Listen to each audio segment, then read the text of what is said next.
10 bodies along Ocean Parkway, and nobody saw the pattern. For years, the shoreline near Gilgo Beach sat in plain view, bordered by a public road, open water, and long stretches of dunes that looked ordinary from a distance. It was a place people drove past, not a place they expected to become central to one of Long Island's most haunting investigations. And yet, when police searched there in connection with the disappearance of Shannon Gilbert, they found something that changed the case forever. The remains of 10 victims along Ocean Parkway near Gilgo Beach and in nearby areas of Suffolk and Nassau counties. At first, the discovery did not answer the larger question. It opened it. In December 2010, 4 women came into focus in close proximity along the same stretch of road. Melissa Barthélemy, Maureen Brainerd Barnes, Megan Waterman, and Amber Lynn Costello. They became known as the Gilgo Four. Their remains turned a missing person search into a much broader criminal investigation. But even then, the pattern did not fully resolve. It did not produce an immediate arrest. It did not reveal the full scope. It did not explain how so many deaths could sit across the same landscape for so long before the case finally began to take shape. That contradiction is the center of this story. A visible road, a public shoreline, a series of victims discovered over time, and still, for years, no complete answer. Shannon Gilbert's disappearance prompted the initial search, but her cause of death remains disputed, and it has not been conclusively linked to the other victims. That distinction matters. The Gilgo Beach case is built on verified discoveries, legal developments, reported admissions, and questions that remained unsettled for far too long. What was hidden along this shoreline, and why did it take so long for anyone to see the shape of it? Gilgo Beach and Ocean Parkway became the geographic center of the investigation, but the case extended beyond a single strip of road. Officials later connected or continued examining deaths and remains associated with Suffolk County and Nassau County, along with places named repeatedly in the record: Massapequa Park, Manorville, and Fire Island. This was not one isolated scene.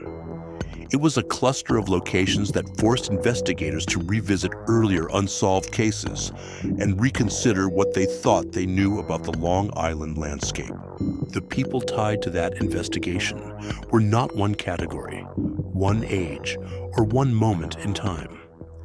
Among the names verified in the record are Sandra Castilla, Karen Vergata, Jessica Taylor, Maureen Brainerd Barnes, Melissa Barthélemy, Megan Waterman, Amber Lynn Costello, and Valerie Mack. The investigation also includes the unidentified victim known as Asian Doe.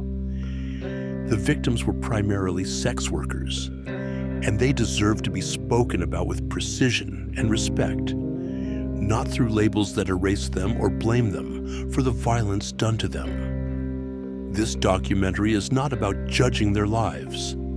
It is about the fact that their cases were connected across years, and that connection remained hidden until the investigation finally tightened. Rex Heuermann enters this story only where the official record allows it. As a Manhattan architectural consultant and resident of Massapequa Park, who was arrested in July 2023. He was charged with multiple murders, and at that stage, those charges were legal accusations, not convictions. Later, the legal status changed. Heuermann pleaded guilty to 7 murders and admitted to an 8th. He was sentenced to life in prison without parole. This documentary is not built around a full biography of Heuermann. It is built around the investigative question his case forces into the open. How did a pattern stretch across Long Island for so long before it came into focus? To understand that question, the timeline has to be seen in full, because this case did not begin in 2010. It reaches back much further. The earliest known victim in the verified timeline is Sandra Costala, murdered in 1993. Then came Karen Vergata in 1996. Then Jessica Taylor in 2003. Each case sat apart for years, separated by time, by geography, and by the limits of what investigators could connect at the time. From the outside, these were individual tragedies.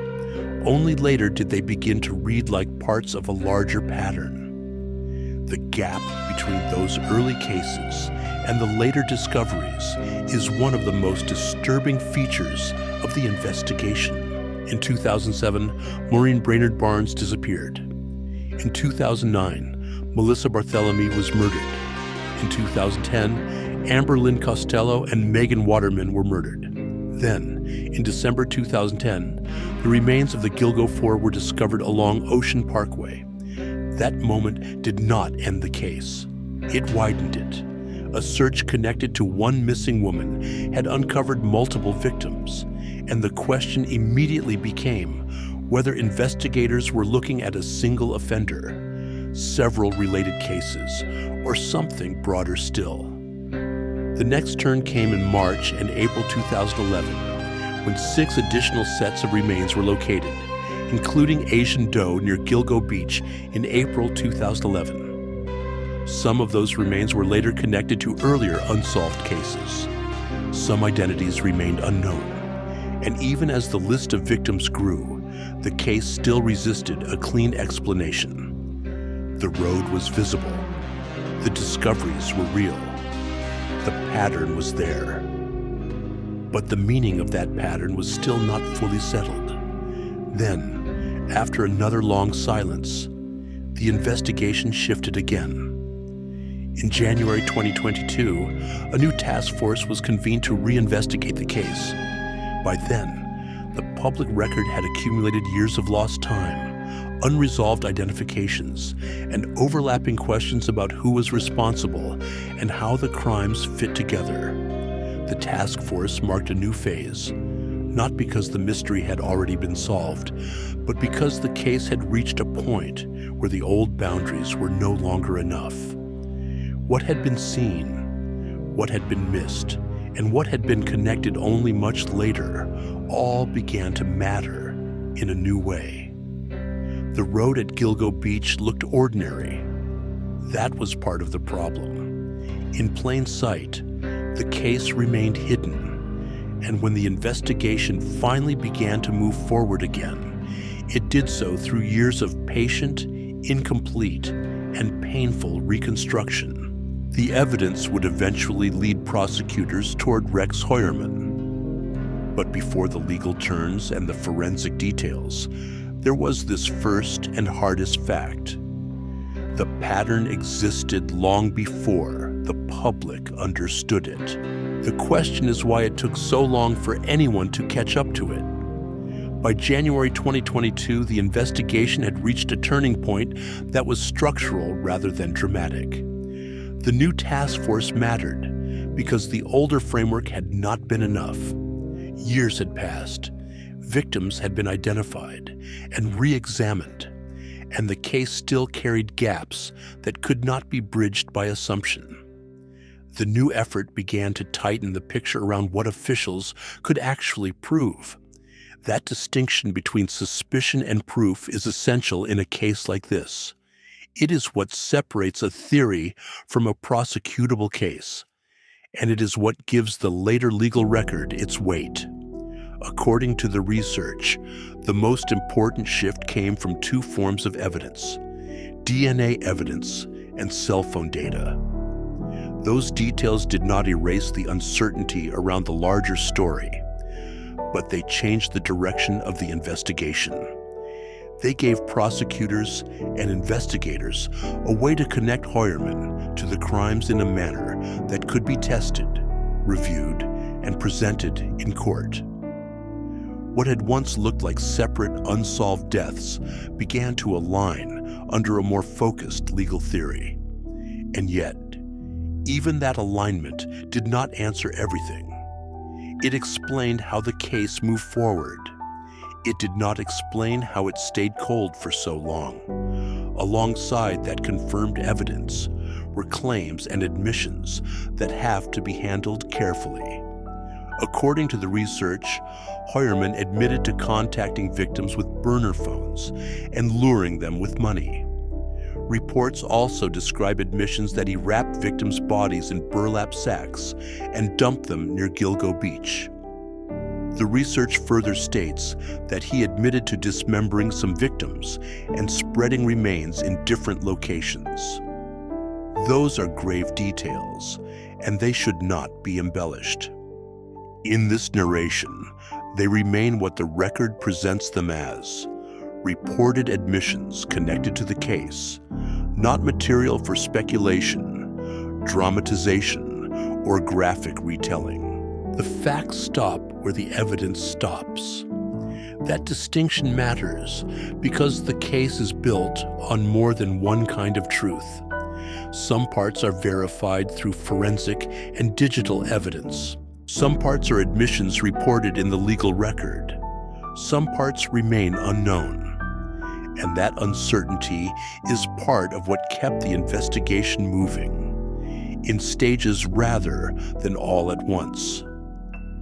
When officials later released new information and sketches tied to the unidentified victim known as Asian Doe, it underscored that even as one branch of the case sharpened, another remained unresolved.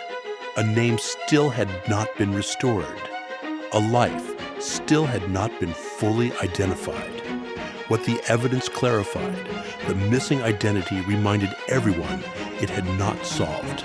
The legal turn began with the arrest. In July 2023, Rex Heuermann was arrested and charged with multiple murders. At that time, the charges were accusations to be tested through the legal process. From that point forward, the case moved through a series of specific charges rather than one single moment that closed everything at once.